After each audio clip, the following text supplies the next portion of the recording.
I can I read, Prabhuji? Yeah. Hare Krishna. Sri Nam Amrita.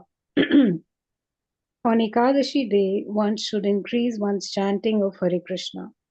One should generally accept the following principles to properly execute devotional service. 9. To observe fasting on Ekadashi day. This occurs on the 11th day after the full moon and the 11th day after the new moon. On such days, no grains, cereals, or beans are eaten.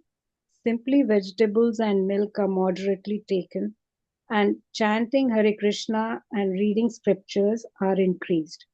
Teachings of Lord Chaitanya, Chapter 12. Hare Krishna. Hare Krishna. Thanks a lot, Murali. So, um, in our devotional line, there are very easy rules and regulation that one has to follow. So it's so earlier, the kind of tapasya, the kind of penances, austerities that people were performing were very severe. So, like during the cold days, one who wants self-realization, they'll on the cold days they will go to the river, and you can understand it's very chilly. They'll stand in the middle of river and then used to chant the names of the Lord. During the summer, they will let fire all around, sit in the middle, and then chant the names of the Lord. In Kali Yuga, definitely following any kind of severe austerity is not possible, neither it is recommended.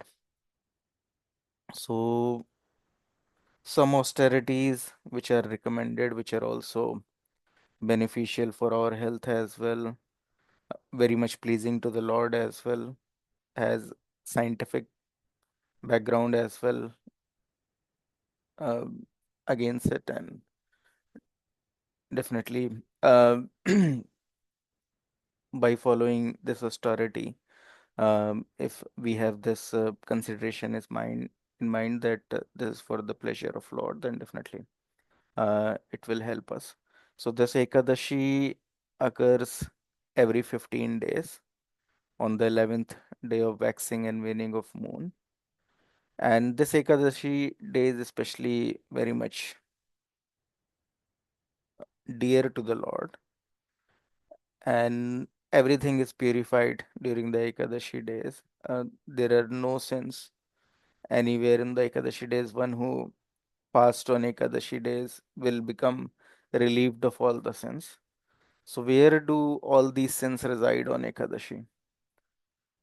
So, all the sins they reside on food grains during Ekadashi, because Ekadashi is so powerful. It's very much dear to Krishna. Nowhere else these sins get their shelter, but only on the food grains. So, anyone who consume food grains on Ekadashi, they can understand it's very sinful, because all the sin personified take shelter over the food grains on Ekadashi day. So everyone should try to avoid taking food grains, legumes, beans, etc. on Ekadashi. And there are so many um, nice dishes that you can make out of milk products, and then non-grain items. Uh, so many. If you will see Ekadashi recipes from ISKCON, there are innumerable recipes. Otherwise, the main aim of Ekadashi is death, because generally Mataji is there majorly busy cooking throughout the whole day. During Ekadashi, one can be excused from those duties. One can simply take milk products, or um, fruits, and this way avoid the cooking altogether and just focus more on chanting the holy names of the Lord. So the energy saved in cooking all the items, or the time saved in eating so many of items, can be utilized in chanting the holy names of the Lord. So as a general principle, devotees generally chant 16 rounds of chanting on usual days and 25 rounds of chanting on Ekadashi days. And in Ekadashi, generally, automatically it so happened Even we don't realize it, but the mercy of Lord is so evident that you automatically get a spiritual vibration, a spiritual understanding, um, more realization. So every round chanting that you do on Ekadashi is compared to the 1,000 round chanting on any other day. So that's why devotees, they generally try to chant more and more rounds on Ekadashi days. Um, and from the scientific principle, we all are aware that fasting is how much beneficial fasting is for our health. So definitely all the diseases, they are happening due to three reasons: an anxiety, that is stress or tension that people take. Second is uncleanliness, maybe the atmosphere in which you are sitting is unclean. You are unclean, that will attract diseases, cause of the disease. And third is overeating, which is a major cause for any of the diseases. So in Ekadashi, which is falling every 15 days, one usually apply a break on his eating. And our body is made in such a fashion that, for example, if on one day before you took a very heavy meal, the next day your appetite will also increase. You will, at the same point of time, you will feel very hungry and you want to take a heavy meal. But if on the last day you have fasted, then the next day your body will automatically come down and will understand, no, this much food is actually not required for my body. I can survive in lesser food. So automatically you will start eating less. So then again, for the next 15 days, maybe you will increase your diet, and then after 15 days, there will be fasting. You will again come down. You will again apply break and you will eat less. And how severe fasting you will perform, that is more and more beneficial for health. So some people, so like yesterday it was Pando Nirjala Ekadashi, so people even don't take water. And definitely if someone is having bad health, taking medication, then they can take non-grain prasadam and fruits. But if there is no health constraint, then if one will try following Nirjala Ekadashi, that will also detoxify the whole body. All the toxins uh, that are there in the body will come out. So from health perspective as well, fasting is better than eating. Prabhupada used to say that the more you fast, the better will be your health. Um, any questions till this point of time? Yes, Prabhuji. I was just wondering, you said that the on Ekadashi day the sins reside on the grains. Yes. So, so why grains and why not fruits and nuts? Like, is there an explanation for that as well? Uh, there may be, but I may not be aware of that. I just heard that this on Ekadashi days, Lord only has told that okay, sin can only reside on grains and nowhere else. So some things we have to accept the verdict of the Lord, or the verdict of the Shastras. For example, there may be contradictions. So like generally food grains, you may say that, oh, food grains are pure, like we offer it to the Lord. But on this day, why we cannot take it? So definitely for Lord, there is no problem. Lord can still accept food grains on Ekadashi. So there is a nice story on this context that Lord Shatan Mahaprabhu, when he was very small child, um, 2, 3 years old, he was known as he was known as Nimai, child Nimai. And in his neighborhood, there are two Brahmanas. They were living, Hiranya, Hiranyagarbha. There are two brothers. They were residing near his house. And Nimai started crying that, oh, these two brothers near my house, they have kheer. They have prepared a kheer, and I want to eat that. So the parents become perplexed, Sachi Mata, that, oh, today is Ekadashi and this child, he want to eat food grains on this Ekadashi days. So they inquired from their neighbor, and the neighbor told, yes, for offering to Krishna, like we have prepared this kheer. Because definitely Krishna can eat anything. We cannot eat grains on that day, but Krishna can eat. But this Nimai was adamant that I want to eat that kheer, and he took that kheer.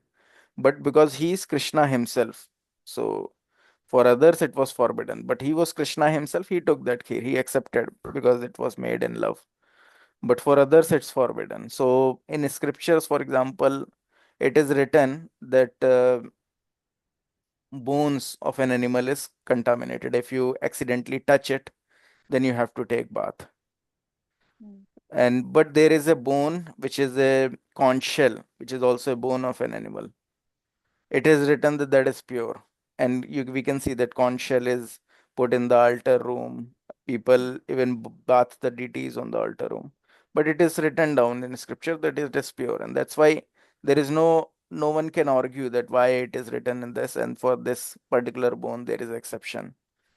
Similarly, it is written in scriptures that cow dung is all pure. So, Mm. and we know scientifically as well that cow dung, if burned and then ashes, even people use that as toothpaste, it's antiseptic, or applied in the house, it's all having antiseptic properties. Nowhere, but if someone will say, oh, in a scripture, one way it is written that if accidentally one touch a stool, then one has to take immediately bath. Then why cow dung is pure? Or someone can argue that if cow is an animal, we are talking about cow dung is pure, then why now Brahmana's stool is pure?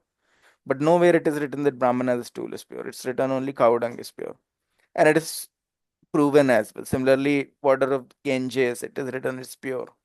And now it's scientifically proven as well, it's pure. So similarly, something it's very difficult for us to understand. Similarly, onion, like onion, someone may argue that it's vegetable. Then why we are not offering it to Krishna? Why? A lot Because of people argue that. yeah, Yeah. yeah. But we can see that in Bhakti Rasamrita Sindhu, all the devotees, Krishna, it's mentioned that no, onion and garlic cannot be cooked and offered to the Lord. So there are some things which Lord has told us, his pure devotees has told. We may not be able to see it, but we have to accept the verdict of the Shastras, the verdict of the Lord.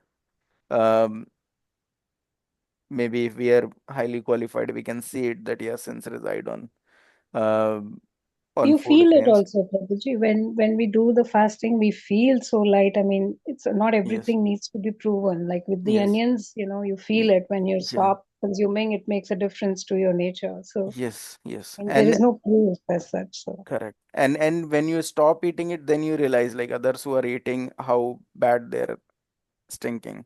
So mm, you yourself will realize that why Krishna is becoming repulsive with this onion and garlic.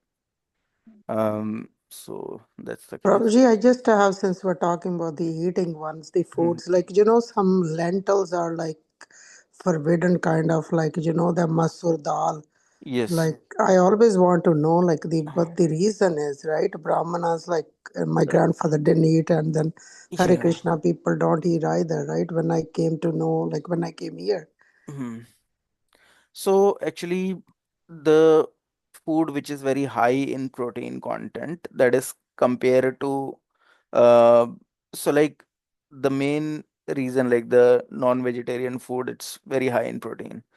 This red lentil, it's very high in protein. So these, the food which is very much high in protein, it has a tendency, even though it's vegetarian as well, it has a tendency to pull down one to the lower level of consciousness. So similarly, like onion and garlic, even though they are vegetable, but they have a tendency um, to pull down our consciousness. Why? So like scientifically as well, it is proven. I can share that scientific evidence against this. So like this garlic, for example, it contain a very a chemical. I just missed that name of that chemical, but it is so powerful chemical that even in Air Force, the Army, Air Force in US and all, it's forbidden to take garlic before the actual war fight. Why? Because it will decrease the response time of the air fighter, and their response time is very much crucial when they have to fight on a target or when they have to fly the planes. So it contain a kind of a chemical which reduce the response time of a people. So it has an impact on the intelligence, which is scientifically proven. So intelligence become dull if one keep on taking garlic. Similarly, this more and more, so the high protein, some kind of like pulses and all, they people generally avoid because this will cause our brain to become more dull. Similarly, some sort of, but it's not that okay, then how we can take protein. So then there are some other sources like milk, and cow milk is especially considered as nectar because cow milk has a special property that if one is taking cow milk daily, like very hot cow milk, like cold cow milk is for the body, like your body will develop more and more if you take cold cow milk. But if you take very hot cow milk, then it will go up toward your brain and it will develop your brain finer tissues. And those brain finer tissues are very much needed for uh, self-realization. Like the subject matter in the scriptures become more and more clear if you keep consuming cow milk. That's why earlier, all these saints and saintly people, they always have their cows, some cows in their ashrams because they were reading all these scriptures and they're drinking cow milk. Nowadays, definitely, um, people are slaughtering cows rather than taking cow milk protein. They're slaughtering the cow and taking their protein. But scientifically as well, it's proven like if one is taking pure cow milk, which is A2 cow milk generally. Now there is A1 cow milk also is coming. Like there is a crossbreed people have done with water buffalo and pig and come out with Jersey cows and all those things. But those are not the real cows. The hump cow, the Neel cow, and so many Indian varieties of cows, they generate a milk which is A2 milk. If people are taking that, then their spiritual consciousness will become more and more elevated. Their memory will become more sharp. If take garlic, because there is a chemical in that garlic which reduce the response time, then it become more and more dull. So same is the principle. Uh, why some devotees avoid lentils or certain kind of vegetables, um, like so many kind of vegetable on the families of onion are also avoided. Similarly, there are some vegetables which incite so much of uh, goodness. So I'll maybe we'll chant one round and then I'll tell you one story of uh, Yamunacharya, and there is one vegetable associated with it which brings goodness. But maybe this just to uh, not elongate this discussion further, we'll chant one round. Hope Mataji, whatever I spoke that make little sense to you.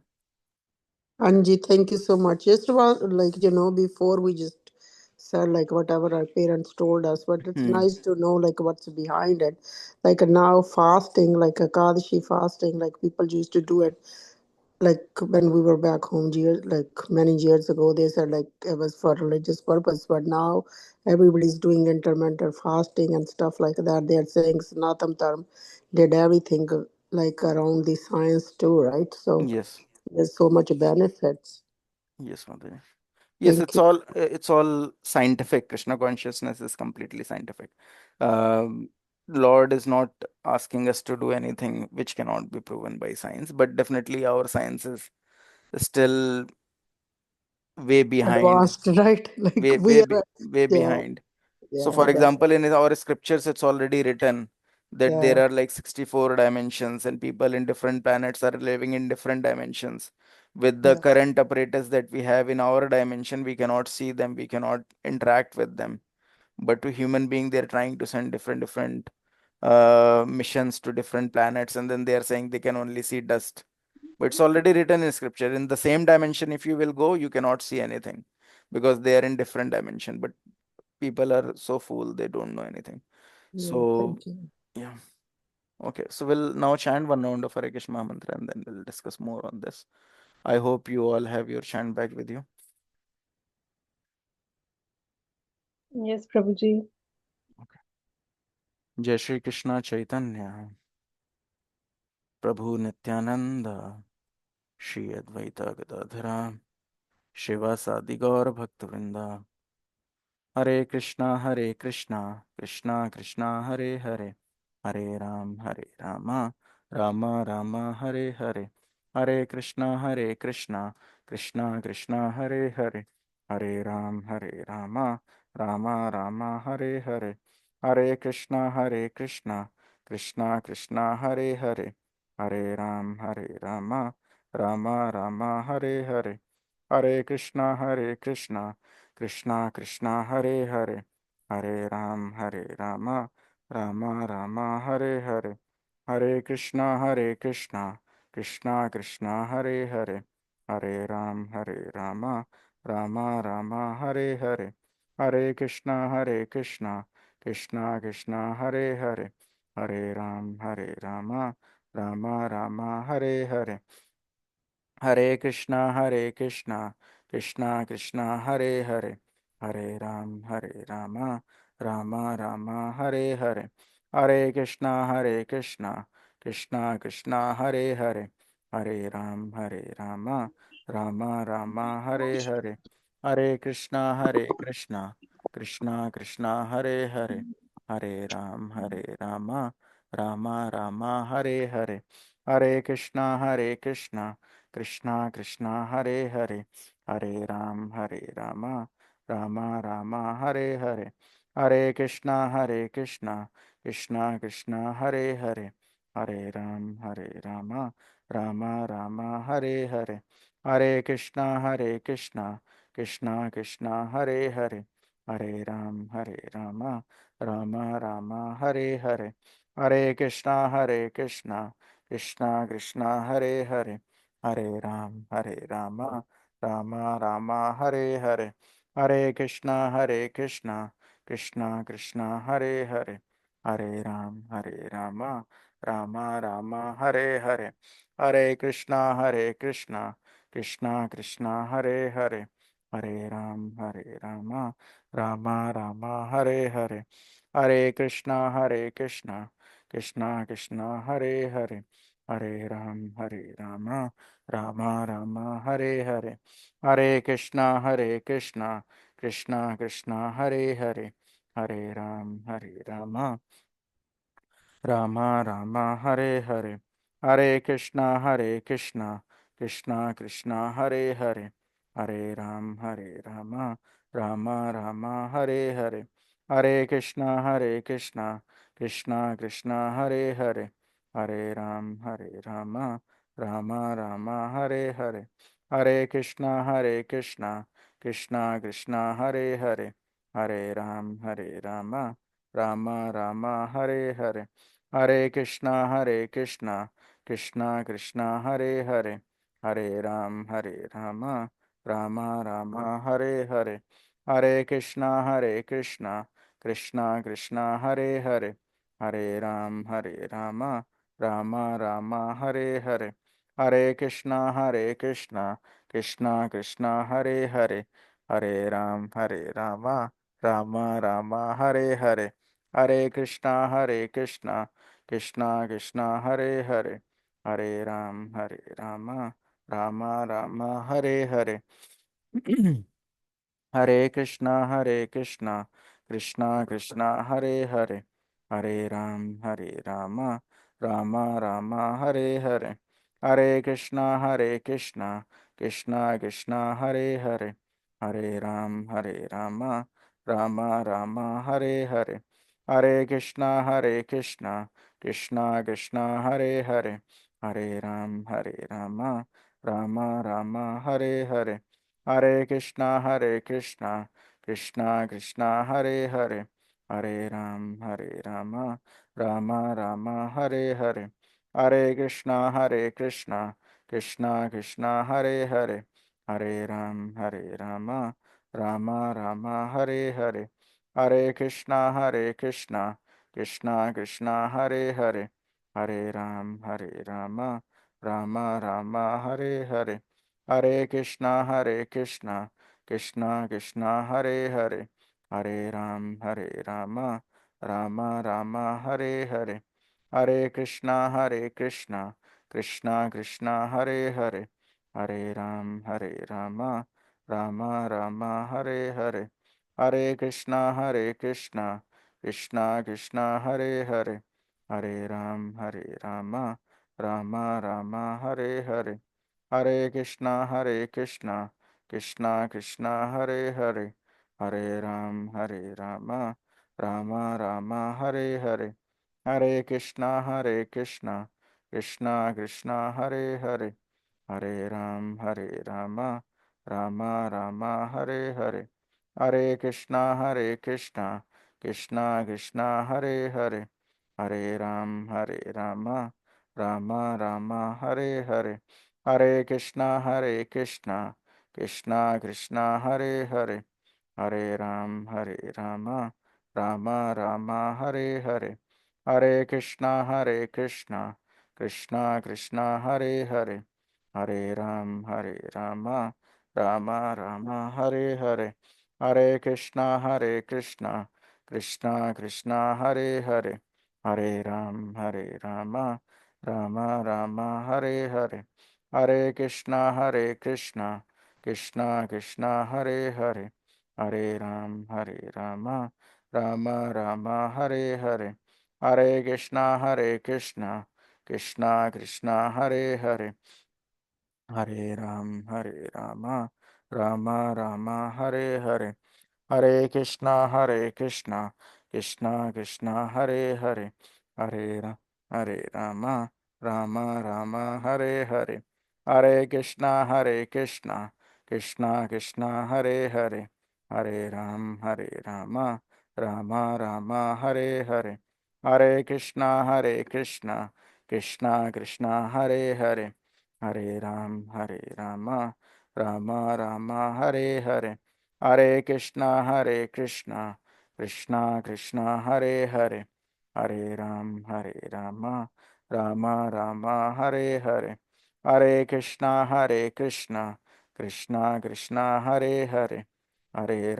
Hare Rama, Rama Rama, Hare Hare. Hare Krishna, Krishna Krishna, Hare Hare. Hare Rama, Rama Rama, Hare Hare.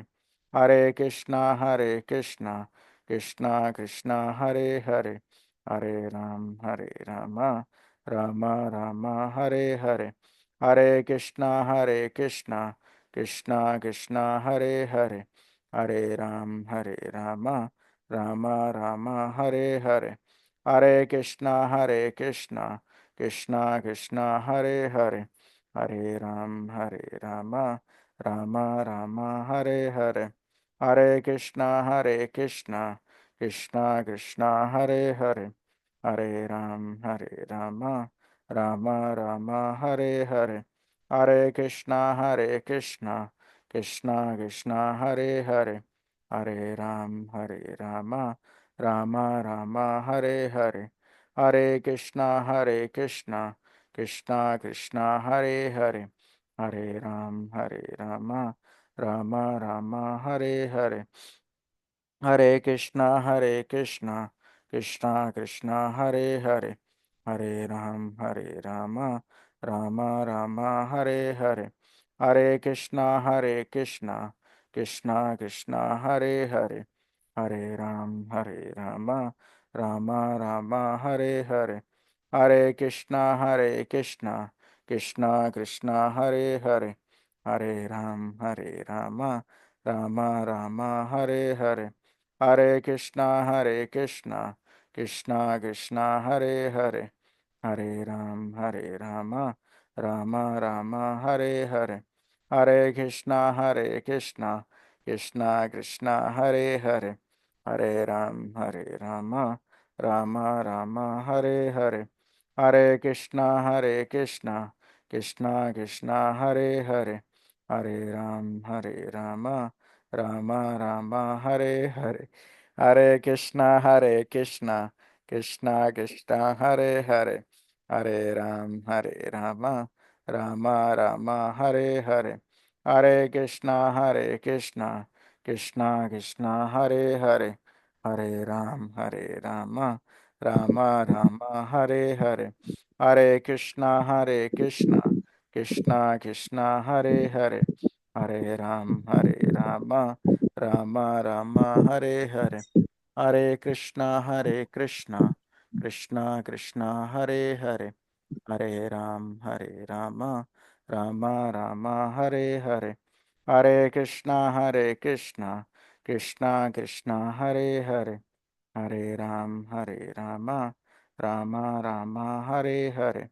Hare Krishna, Krishna Krishna, Hare Hare, Hare Rama, Rama Rama, Hare Hare, Hare Krishna, Krishna Krishna, Hare Hare, Hare Rama, Rama Rama, Hare Hare, Hare Krishna, Krishna Krishna, Hare Hare, Hare Rama, Rama Rama, Hare Hare, Hare Krishna, Krishna Krishna, Hare Hare, Hare Rama, Rama Rama, Hare Hare, Hare Krishna, Krishna Krishna, Hare Hare, Hare Rama, Rama Rama, Hare Hare, Hare Krishna, Krishna Krishna, Hare Hare, Hare Rama, Rama Rama, Hare Hare, Hare Krishna, Krishna Krishna, Hare Hare, Hare Rama, Rama Rama, Hare Hare, Hare Krishna, Krishna Krishna, Hare Hare, Hare Rama, Rama Rama, Hare Hare, Hare Krishna, Krishna Krishna, Hare Hare, Hare Rama, Rama Rama, Hare Hare, Hare Krishna, Krishna Krishna, Hare Hare, Hare Rama, Rama Rama, Hare Hare, Hare Krishna, Krishna Krishna, Hare Hare, Hare Rama, Rama Rama, Hare Hare, Hare Krishna, Krishna Krishna, Hare Hare, Hare Rama, Rama Rama, Hare Hare, Hare Krishna, Krishna Krishna, Hare Hare, Hare Rama, Rama Rama, Hare Hare, Hare Krishna, Krishna Krishna, Hare Hare, Hare Rama, Rama Rama, Hare Hare, Hare Krishna, Krishna Krishna, Hare Hare, Hare Rama, Rama Rama, Hare Hare, Hare Krishna, Krishna Krishna, Hare Hare,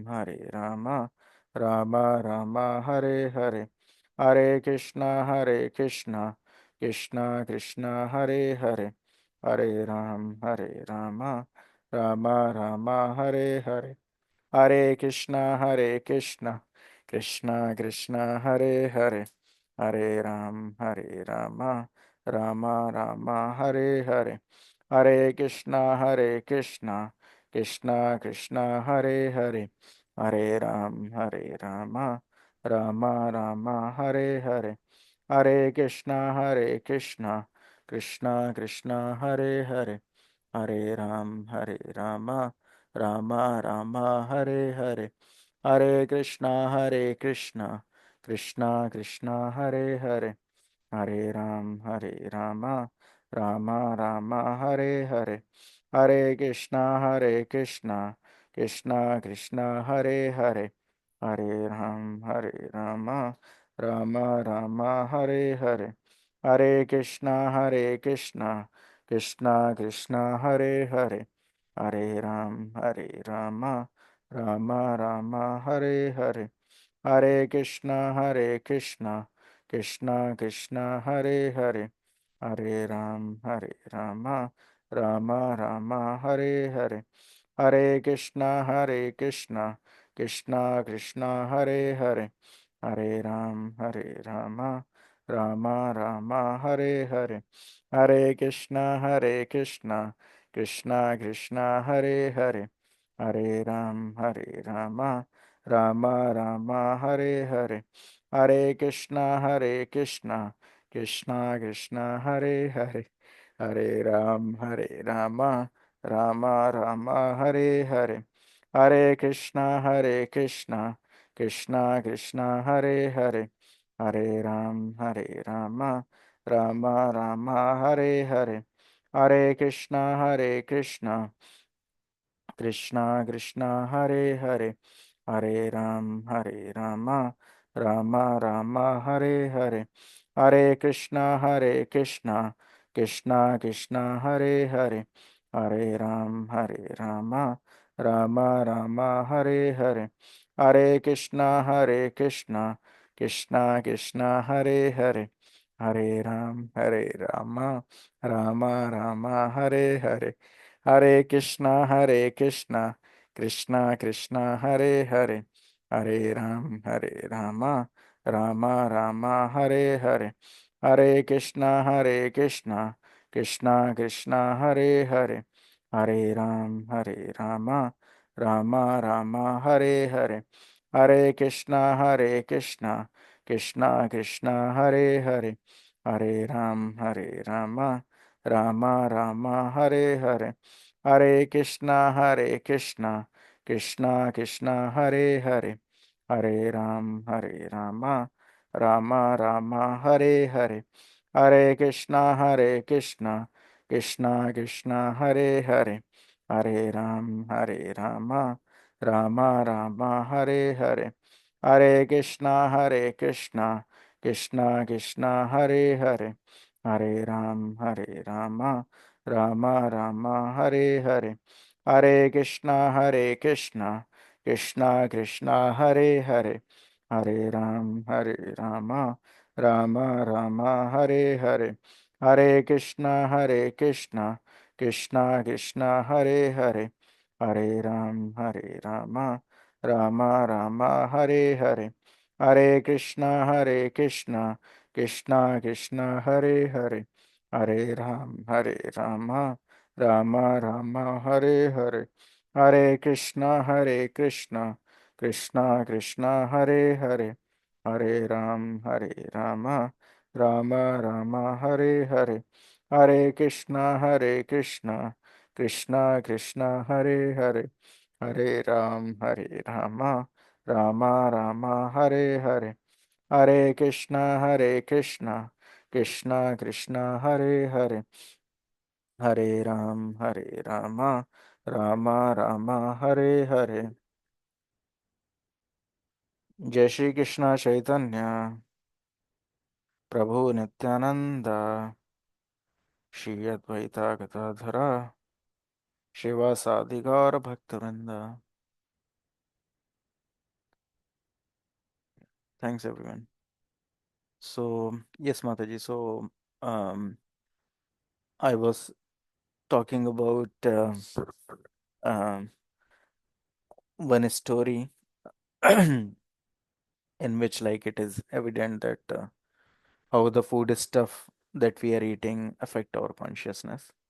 So now I'll talk about it. So that story is basically related with the his uh, life story of Yamunacharya. How many of you have heard about Yamunacharya? Anyone? Any answers?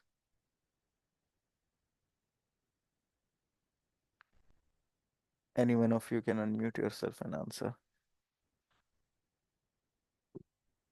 Is everyone there, or because I was chanting, everyone is busy? No, no. So we are here, never heard. We are here, Prabhuji. Okay. We never heard of Yamunacharya. Okay. So Yamunacharya, um, like we have discussed that we have four sampradayas. We are coming in Brahma Madhav Gaudiya Sampradaya, which is starting from Lord Brahma.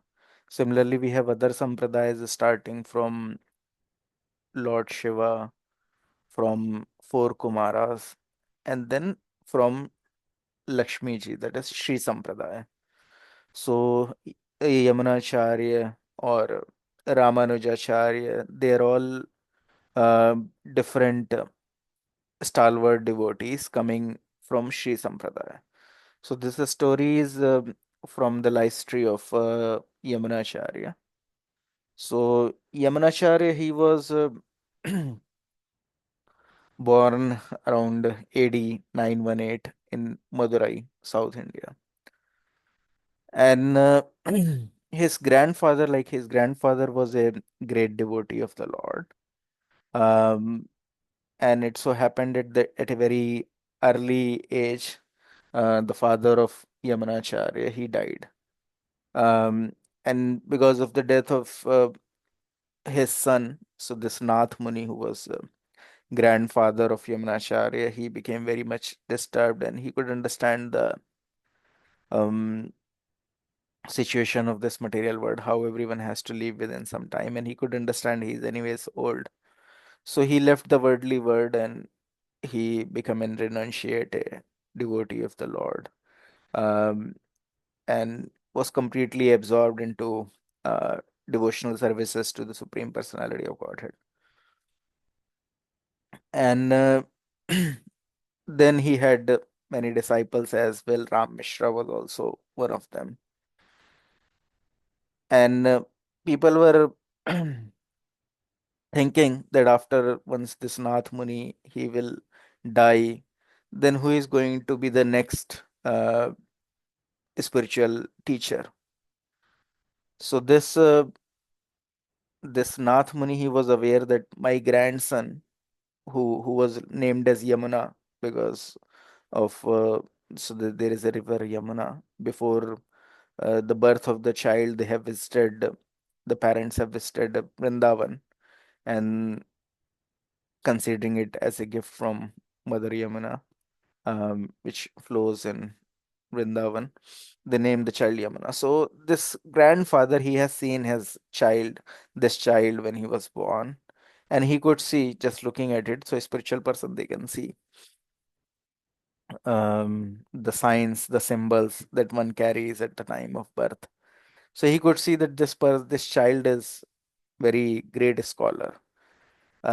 So he revealed to uh, his disciples that this grandson of mine, Yamuna, if he can be uh, bring into this devotional services to the Lord, then definitely he is a wonderful child. He is a sharp intellect. Um, all the signs and symbols of becoming a very great spiritual master in disciplic succession. So he told this. Here, this Yamuna, he uh, because he was um, fatherless, he was not having any father, and um, for his study, his mother sent him to one of the ashram for his further studies. And there, at that point of time, generally the concept is that um, there are big scholars, and they generally go out and they used to debate with other people, and then they have to make other people sign that I am the biggest scholar in this place. So there is one scholar at that area who was known as Akki Elvan, and he was such a great scholar that even king has full faith on this person. And king has declared that, so generally all these saintly people and all these brahmanas, they should not be giving the taxes, but this king was so sure that he has declared that if all the scholars or brahmanas, they are defeated by Akki 11 in scholar debate, then they also have to pay the taxes. So he's so expert, he's so cunning in collecting the taxes that he has declared as such. And this Akki 11, he was very great scholar. He could defeat everyone with his scholarship, and he was very proud. So so he was studying under one guru, um,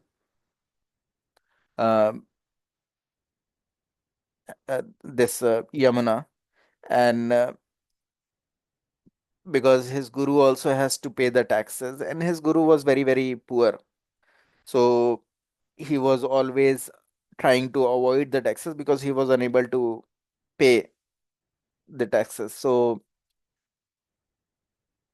this particular person, the messenger of this Akiel, when he came to this his ashram, and he inquired that where is his guru, and he spoke very uh, in a very rude fashion that where is this person, and he has to pay the taxes. He's avoiding the taxes two times, and he is being defeated by uh, my spiritual master Akiel one, so he has to pay the taxes. And he started um,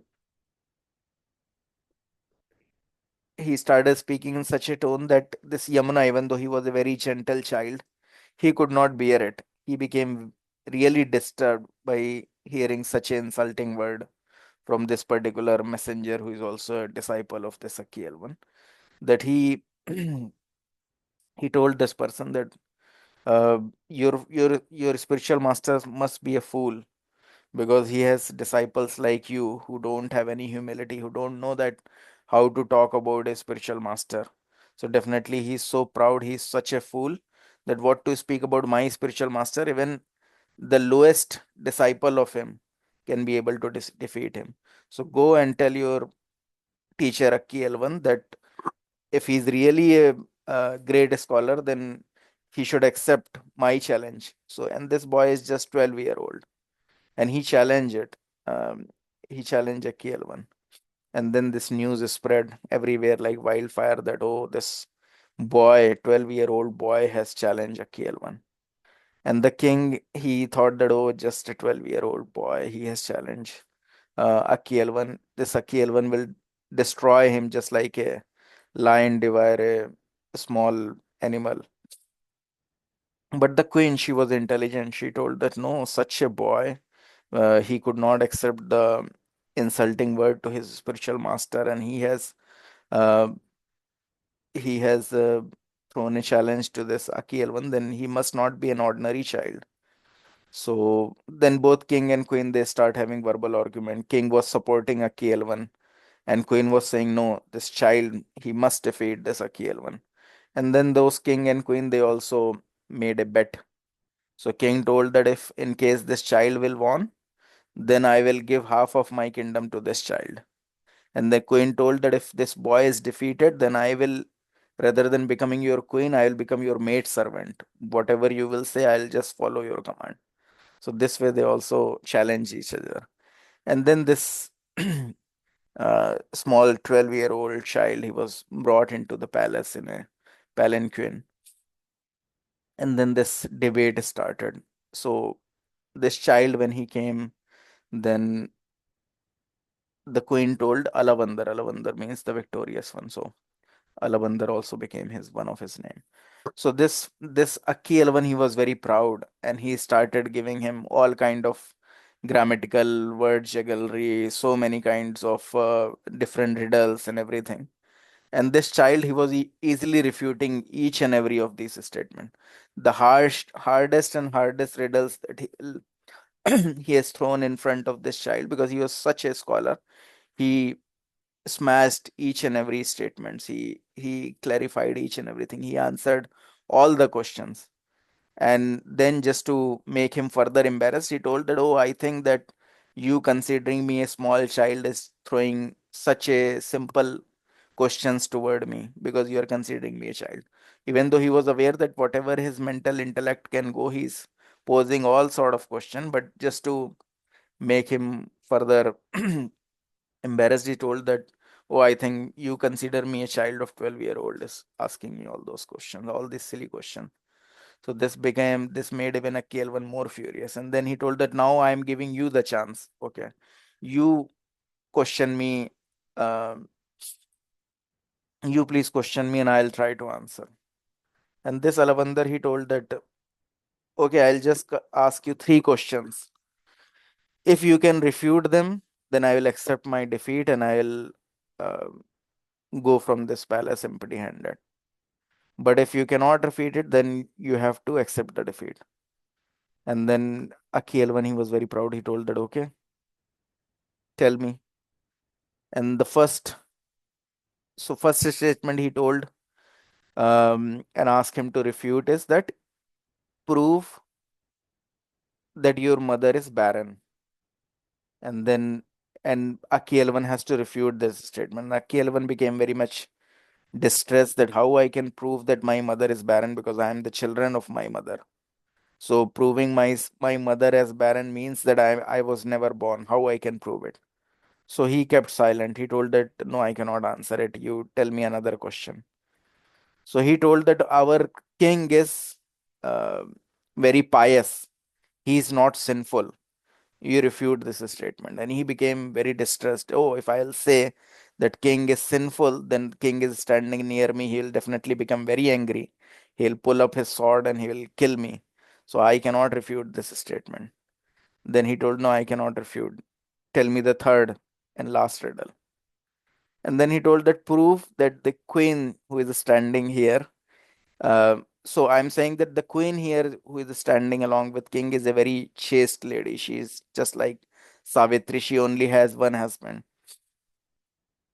And now again, Akki, he could understand that, oh, I cannot refute this statement. If I'll say that queen is not chaste or she is married to more person rather than this king, then definitely king will become so disturbed with my statement that he'll definitely going to chop off my head. So he accepted that no, I cannot even refute this statement. And then everyone starts saying, oh, he could not answer Alavandar's question and he's defeated. But this Akki, he told that no, these statement that you have told me, definitely even you can't um, counteract them. And definitely because of creating such an insult for king and queen, I will chop off your head. You have to sacrifice your life because you told such an statement refuting this means infamy for the king and queens. So he'll say, no, I'll refute all my statement. And statements can only be refuted on the verdict of the Shastras. So Shastras are like law book. So for example, if a lawyer is fighting the case, if he'll give out some of the laws that are already being passed and he can prove his statement on the basis of laws, then he can consider winner. Similarly, in Shastric debate, if someone can prove their word from the verdict of the Shastras, then they can consider winner. So he quoted Manu Samhita. In Manu Samhita, it is written that if a mother is only having one child, even if she has tried, but she only has one children, then she can considered barren. So he told that because you are the only son of your mother, even though your mother has given birth to such a scholarly child like you, but because of having only one children, she can be considered barren. So I refuted my statement from the strength of Manu Samhita. Then he told, what about second? Then he told that, oh, I told king is sinless, but I will refute this statement on the verdict of the Shastras, which are saying that because king is collecting taxes from the people, people who are earning the money from different means. So definitely whatever religious deed they will do, he will also get the benefit of it. 1/6 of their religious deed also come into the custody, come into the inheritance of the king. But because the people are also, this is the age of Kali Yuga, we can understand that they are performing the sinful deed as well. So 1/6 of their sins also come into the inheritance of king.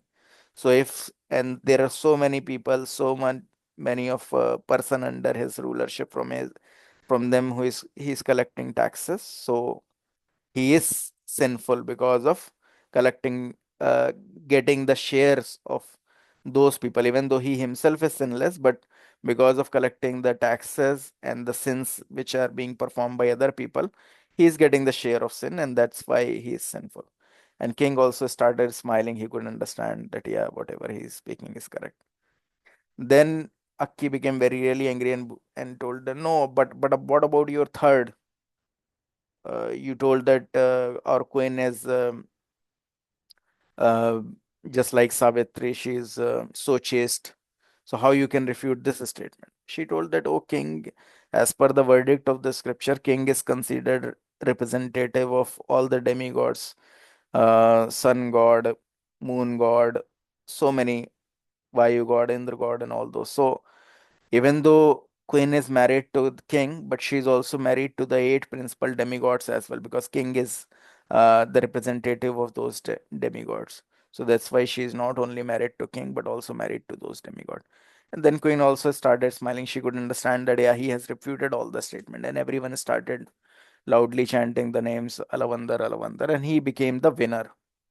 And then king, as agreed, he gave half of his kingdom to this Alavandar.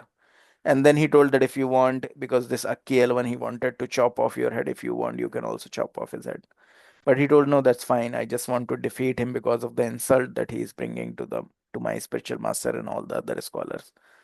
So that's it. So he became a king and he was very much under the rulership. He's such a powerful ruler that people earlier they thought that oh, he's just a 12-year-old child, how he can rule.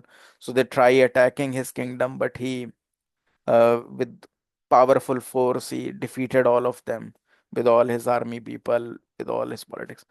But over a period of time, because being involved in so much of politics, how to conquer more and more kings, how to expand my kingdom, he became materially engrossed, completely materially engrossed.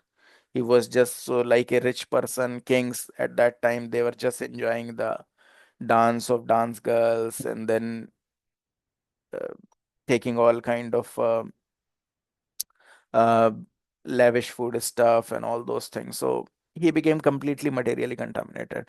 And here his grandfather, he was on his deathbed, and he again um, told his disciple Ram Mishra that now I am about to die, and the only person who can further uh, uplift this devotional services to the Lord is my grandson. Somehow or the other, you have to bring him into this uh, devotional service to the Lord, into bring him into this Sri Sampradaya, because he's the next stalwart uh, guru who can further strengthen this movement. So, speaking these words, this person died. His grandfather died, Nath Muni. And this Rama Mishra, he heard his spiritual master statement, and he could understand that, oh, he's a grandson of such a saintly person, so he must be having some saintly qualities. But right now, I can see that he's all covered into opulences, into politics, into diplomacy, everything, and his mind is all contaminated. So he tried visiting this um, uh, Alavandar, King Alavandar, and he tried talking with him, but he was always surrounded with so many ministers. uh, Everyone has to wait long times, months and months of time to get his audience. So he could understand, by this method, I think I will never be able to meet him. So then he decided one means. So this person, because um, he's also an expert in Ayurveda. So I have to talk about this particular incident, but because it's a talk related with Yamanachar, who is also a great scholarly, pure devotee of the Lord. So I have to give some background as well. Otherwise, uh, just talking about him in such a small context is not helpful. So he was also knowledgeable of Ayurvedas. In Ayurvedas, there are different um, so all these plants, all these vegetables, they are classified according to the consciousness that they bring to the mind. So some fruits and vegetable, they are in the mode of goodness, some in the passion, some in the ignorance. So in Ayurveda, if someone study deeply this Ayurveda, then there is a classification, different kind of impacts different kind of foods and vegetable will bring to our body and mind. So generally in scientific terms, we just understand our body, but in Ayurveda, we understand there are five kind of air in which this life soul is floating.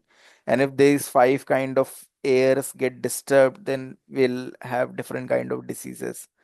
So the balance has to be attained between these life airs, and then one can attain a spiritual realization. So he's aware. So right now, even there are not many expert in Ayurvedic field, but he was expert, and he knew that there is one kind of spinach that he can see near the king's palace, which is known as Tuduvalai. So he understood that this spinach, this has a quality that if someone will eat it for long time, then automatically he will come to the mode of goodness. So he devised a long-term plan, so that even though when he'll meet this king, because king is so much engrossed into all this politics and everything, he's now into the mode of ignorance or passion. So until and unless he's not into the mode of goodness, he'll not accept the value of my words. So he somehow contacted the head chef of that palace, and this head chef was also a pure gentle person, and he could see that, oh, one saintly person has come to me and he's offering me some advice. So this saintly person, Ram Mishra, he was a sannyasi. He gave him this tuduvalai leaves, and he told that you always, whenever whatever food you are making, you also make this tuduvalai spinach along with your food. and offer it to the king, Yamanacharya. So at that point of time, he was King Alavandar, offer it to Alavandar. And daily he started bringing those fresh leaves of Tuduvalai spinach. And this head chef was making this preparation and also serving it to Alavandar. And Alavandar, he especially liked this preparation. He always demanded more and more. And this continues for 6 months. Every day he was preparing this dish as well. And this became king's favorite. He was always eating this spinach. And one day, as planned, Ram Mishra, he didn't brought those spinach to the head chef. So head chef was unable to procure it, and that dish was missing. And this Alavandar, King Alavandar, he became very disturbed that why this dish today is not being made. This is my favorite. I every day want this dish. And he uh, inquired this from this chef that why you didn't prepare this particular spinach today. And he told no, like from last 6 months, this particular there is a saintly person who was coming and bringing me these leaves. And today he didn't showed up, so that's why I could not make it. So he inquired that is that some money that he's charging you for bringing this spinach. So he told no, he's bringing it for free. So then he became curious and he told that, oh, next day when this person will come, you just bring it to me. So that way Ram Mishra, once next day he'll approach to the chef. Chef told that you king want to give you an audience. So this person he met Ram Mishra, he met um, Alavandar, King Alavandar, and he inquired that, oh, you saintly person, you are bringing me this spinach for so long. What is your purpose? And then he told he's still, because he could understand he is still a king, even though right now he has come to little mode of goodness, but I cannot directly tell him my purpose because he's surrounded with so many leaders, ministers, rulers. So he devised a story and he told that, oh, I am the disciple of your grandfather, Nath Muni. And your grandfather, before his death, he had a great treasure with him. And he left that treasure with me. And after his death, he wanted that treasure to be used by you. And then he thought about his grandfather and thought, yeah, my grandfather was really very spiritual minded person. He was such a saint. Definitely, so many people must have given him so much of their wealth and everything. And right now, I'm a king and I'm thinking to how to conquer the other rulers. So I will definitely need a lot of wealth. And if there is wealth lying with my uh, grandfather, then definitely I should be having it. But he told that no, but to acquire that wealth, only you have to come with me because that wealth is lying behind the seven walls, um, and it is guarded by a demon who leave the place once in 12 year, and it is guarded by a serpent, and only by chanting of some special mantras you can get that wealth. So only you have to come with me. And this Alavandar, he thought that yeah, I can very well understand. So that wealth may be guarded by some of the mantras earlier that used to be practiced and guarded by some serpent. So I'll come with you alone. And then he started for his journey only with Ram Mishra. And then Ram Mishra, he knew that, oh, I have fed him so much of Tuduvalai, he is now in mode of goodness. So every day while in his company, he used to recite Bhagavad Gita. And when he heard Bhagavad Gita and the verses from the Bhagavad Gita, slowly and steadily his mind started to become purified. And he thought that, oh, where I'm in such illusion, my life is such short. And here I'm hearing the verses from Bhagavad Gita, words from um, Lord Krishna saying that this material world is illusion. We have got this body only for a few years to perform devotional services to Krishna and go back to him. And where I'm engaged in all these opulences and watching the dance of these dancer girls and enjoying so much of food stuff and everything, what has happened to me? So he came to his senses that why I'm wasting my life, what I'm doing to myself. So he just fell at the feet of this Ram Mishra that you please uh, chant all the verses of Bhagavad Gita to me. And then he keep reciting and he became completely purified just hearing the verses of Bhagavad Gita. And then this verse came, Man Mana Bhav Mad Bhakto, which we discussed last time. So he understood, oh, our aim of life is actually to surrender to Krishna. Where I am wasting all my life, what I am doing with my life, being covered in illusion, I am getting the kicks of Maya. And I am thinking that by wealth I can be happy, but that's not the case. This material world is a prison house in which we are all living, and the only escape is if we surrender ourselves to the lotus feet of Krishna. What is happening to me? So he told that, no, no, I don't want any wealth. You please consider me as my disciple. But he told, no, no, we have come here. I'll accept you as my disciple, but let's go and get that wealth. So that he was talking about, so it's also a riddle. He was talking about Lord Ranganath temple, which is actually covered under inside the seven walls. And Lord Ranganath, he's inclining uh, in a bed made up of Sheshnag. So he told that this he is guarded by the treasure is guarded by a serpent. So that serpent is Sheshnag. And it's the temple Ranganath is actually established by uh, Vibhishan, who is also coming from a demon family. So he told he's guarded by demon. And once every 12 years, he goes to the Rameshwaram for worshipping of Lord Ram. So all those things he has told true, but they are in a riddle sense. So he took him and make him take the shelter of Ranganath, and then he chanted uh, Om Namo Bhagavate Vasudevaya. Basically, he chanted the names of the Lord, guarded by a mantra. And as soon as he heard the Lord's holy name, his heart became completely purified, and he surrendered himself to the Lord. And from there, he could understand that no, my real aim is actually to worship the Lord, to glorify Him. And then he returned half of the kingdom that he has received from his king. That you take this kingdom, I have another mission. And then he became Yamunacharya.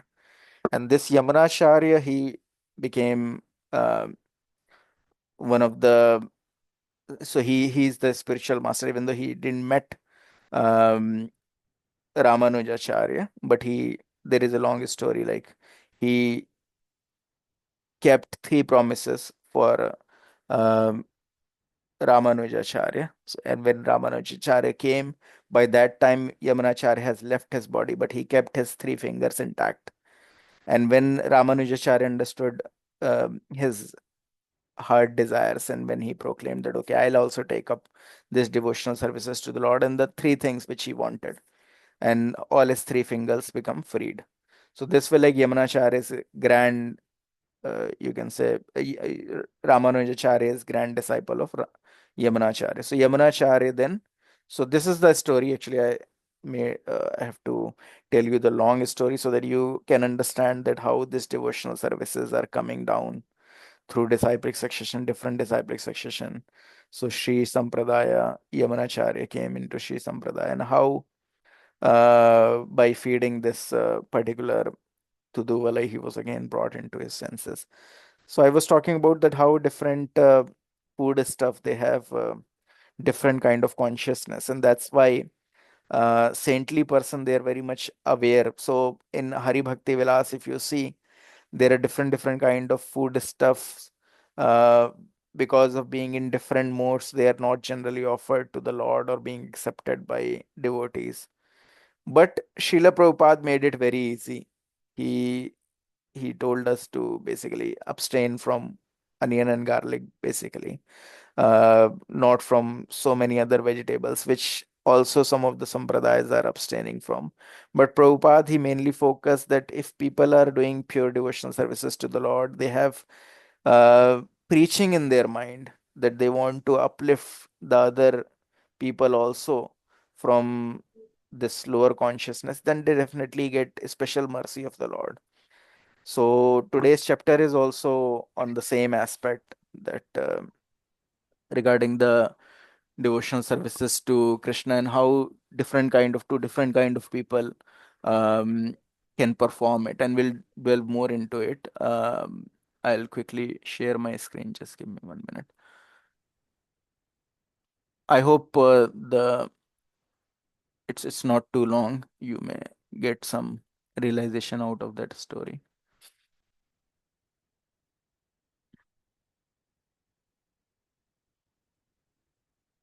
So I hope my screen is visible to you all. We only have 15 minutes, so if you have any question and answer, we can do that as well. Or if you want, we can start with this. Okay. So we can start. Yeah, sorry. Hare Can I Krishna. read? Yes, Mataji. Rules and regulations. Tatha chittam samadhutam nasamokshimai sritam abhyasa yogina tato mam ichaptum dhananjaya. Bhagavad Gita 12.9. Translation. My dear Arjuna, O winner of wealth, if you cannot fix your mind upon me without deviation, then follow the regulative principles of Bhakti Yoga. In this way, develop a desire to attain me. Should I go on, Prabhu? Yeah, you can read the purport. In this verse, two different processes of Bhakti Yoga are indicated. The first applies to one who has actually developed an attachment for Krishna, the Supreme Personality of Godhead, by transcendental love, and the other is for one who has not developed an attachment for the Supreme Person by transcendental love. For this second class, there are different prescribed rules and regulations one can follow to be ultimately elevated to the stage of attachment to Krishna. Bhakti Yoga is the purification of the senses. At the present moment in material existence, the senses are always impure, being engaged in sense gratification. But by the practice of Bhakti Yoga, these senses can become purified, and in the purified state, they come directly in contact with the Supreme Lord.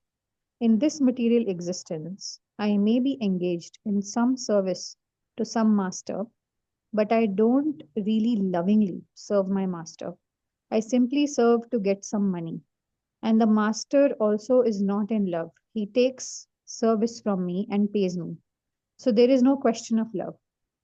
But for spiritual life, one must be elevated to the pure stage of love. That stage of love can be achieved by practice of devotional service performed with the present senses. This Thanks a lot, Mataji. So, Reena Mataji, you want to lead from here, this love of God? Yes, Prabhuji. Hare Krishna. Hare This love of God is now in a dormant state in everyone's heart. And there, love of God is manifested in different ways, but it is contaminated by material association. Now the heart has to be purified of the material association, and that dormant natural love for Krishna has to be revived. That is the whole process. To practice the regulative principles of Bhakti Yoga, one should, under the guidance of an expert spiritual master, follow certain principles. One should rise early in the morning, take bath, enter the temple and offer prayers and chant Hare Krishna, then collect flowers to offer to the deity, cook foodstuffs to offer to the deity, take prasadam, and so on. There are various rules and regulations which one should follow, and one should constantly hear Bhagavad Gita and Srimad Bhagavatam from pure devotees. This practice can help anyone rise to the level of God, and then he's sure of his love of God. level of love of God, and then he's sure of his progress into the spiritual kingdom of God. This practice of Bhakti Yoga under the rules and regulations with the direction of a spiritual master will surely bring one to the stage of love of God. There are so many rules and regulations, and if one at all wants to understand Krishna, he must follow the regulative principles prescribed in the authoritative literature. One can perform penance in accordance with those principles. For example, to undergo serious penances, one may observe fasting on Janmashtami, the day on which Krishna appeared, and on the 2 days of Ekadasi, the 11th day after the new moon and the 11th day after the full moon. Bhagavad Gita 11.54. One has to perform devotional service in full tapasya austerity. One should fast on the 2 Ekadasi days which fall on the 11th day of the waxing and waning moon and on the birthdays of Lord Krishna, Lord Rama, and Chaitanya Mahaprabhu. There are many such fasting days. Yogena means by controlling the senses and mind. Yoga Indriya Samyama. Yogena implies that one is seriously absorbed in the self and is able, by development of knowledge, to understand his constitutional position in relationship with the superself. In this way, one becomes fixed in devotional service, and his faith cannot be shaken by any material allurement. Srimad Bhagavatam 3.27.22. In the Brahma Vaivarta Purana, it is said that one who observes fasting on Ekadasi day is freed from all kinds of reactions to sinful activities and advances in pious life. The basic principle is not just to fast, but to increase one's faith and love for Govinda or Krishna. The real reason for observing fasting on Ekadasi is to minimize the demands of the body and to engage our name in the service of the Lord by chanting or performing similar service. The best thing to do on fasting days is to remember the pastimes of Govinda and to hear his holy name constantly. Thanks a lot, Mother. Hare Krishna. Yeah, Hare Krishna. So, rules and regulations. So, one thing it is mentioned here. Um, so on this verse, Lord is telling Arjuna, and uh, by the way of Arjuna, he's telling to us that, my dear Arjuna, winner of wealth, if you cannot fix your mind upon me without deviation, then follow the regulative principle of Bhakti Yoga. In this way, develop a desire to attain me. So it's not that these regulative principles are something which Srila Prabhupada or just some spiritual masters are trying to bring on us. It's actually verdict of Krishna itself that you have to follow these regulative principles, because definitely we all are uh, servant of Krishna. We all, as per our eternal constitutional position, we are all related with Krishna. We are all meant to serve Krishna, but right now we are all covered. So it is mentioned that two different of process of bhakti yogas are indicated here. So some people who are covered just like us. The first applies to one who has actually developed an attachment for Krishna, the Supreme Personality of Godhead, by transcendental love. So we are definitely not on that uh, categorization. We are not one who has already developed an attachment for Krishna. We are always thinking of Krishna. We are not like that. We are on the second category. On the other is one who has not developed an attachment for the Supreme Person by transcendental love. For this second class, there are different prescribed rules and regulation one can follow to be ultimately elevated to the stage of attachment to Krishna. So we may go to Vrindavan, we can find different kind of babas or different kind of devotees who actually may not be following all the regulative principles. Maybe sometime we'll see some babas who may not be taking bath every day. They may be all matted, they may be all dusty, but they may be on the level of love of Krishna, we don't know. So for the one who has already developed love for Krishna, he may not be following some rules and regulation. That's fine. Still, because he's always absorbed in thinking about Krishna, he will go to Krishna. But for us, we are not in such a circumstances, we are not in such a perspective. We are always thinking about money, we are always thinking about some or the other thing. Definitely not thoughts about Krishna. One who is always thinking about Krishna, he may not be following rules and regulation in a particular fashion, but Krishna is pleased with him. There is a small story on this context. So you all have seen this Madan Mohan temple, right? In Vrindavan, or maybe may have heard about it. So this Madan Mohan temple, the deity is on this Madan Mohan temple. So this deity of this Madan Mohan temple that was long lost, and uh, she and Lord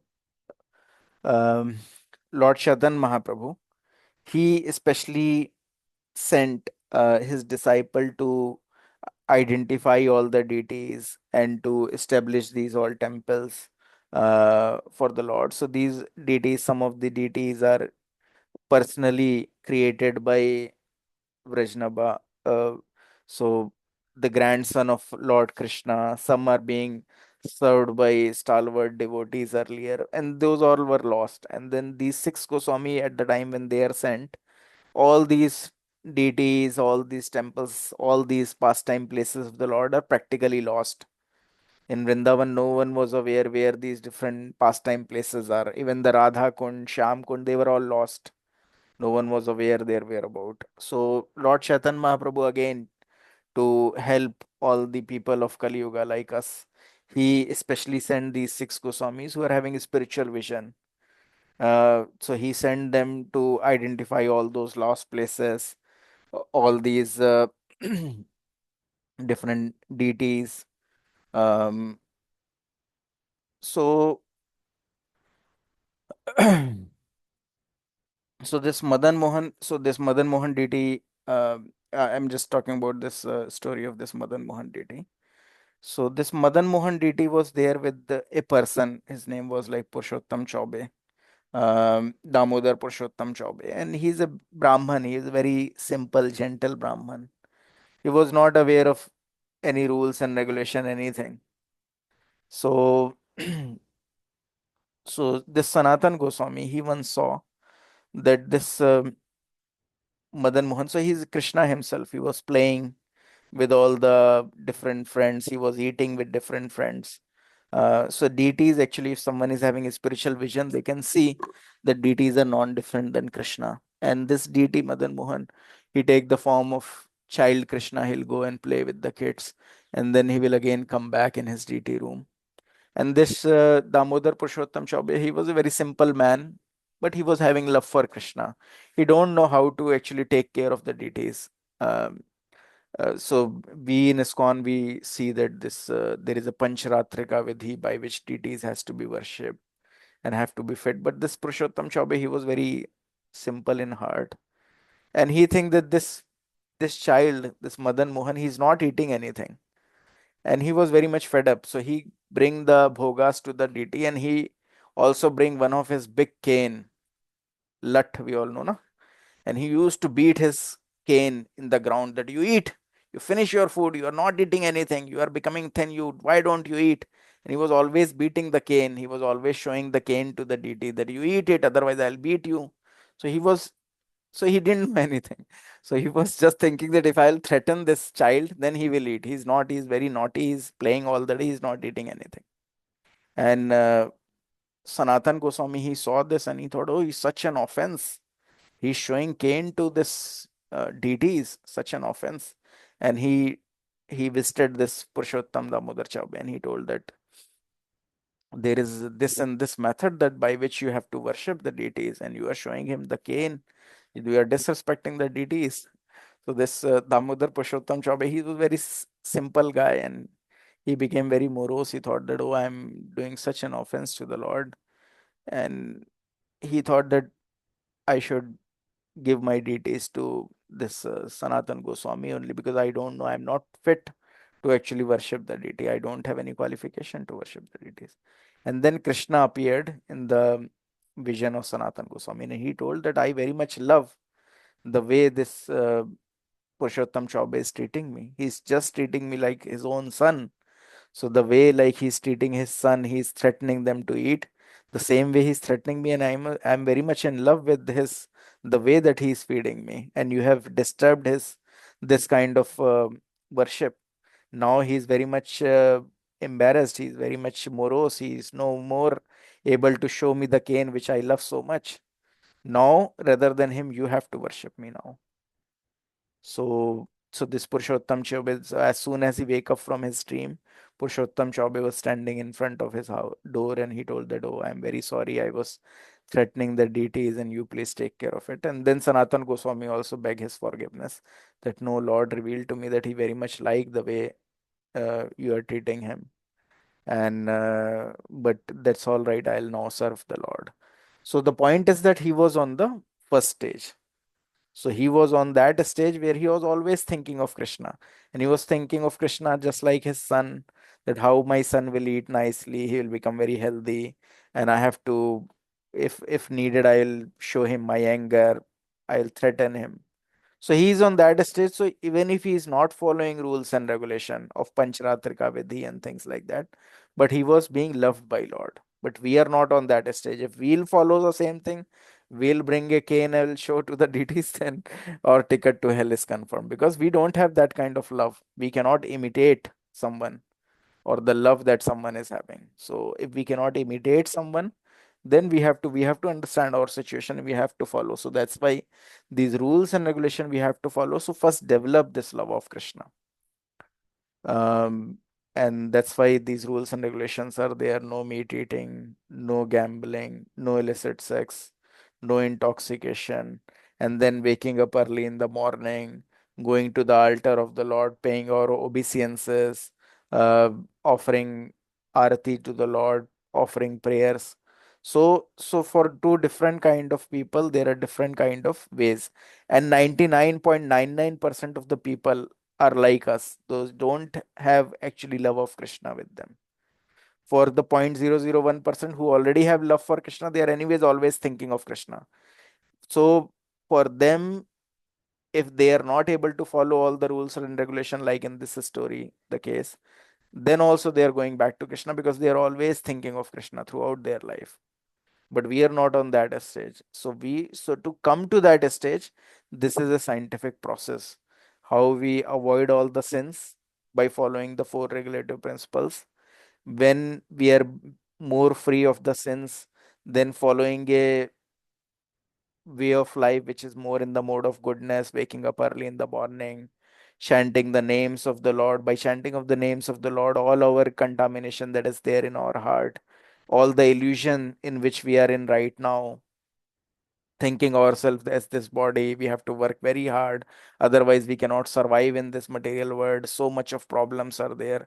This all mind illusion, everything will go away by this pure chanting. You realize things, you realize yourself, you realize Krishna, you understand actually what is the purpose of your life. So following this regulated way, one can attain again the love of Krishna, and when you attain it, then definitely this material world is no more a problem or a challenge to you.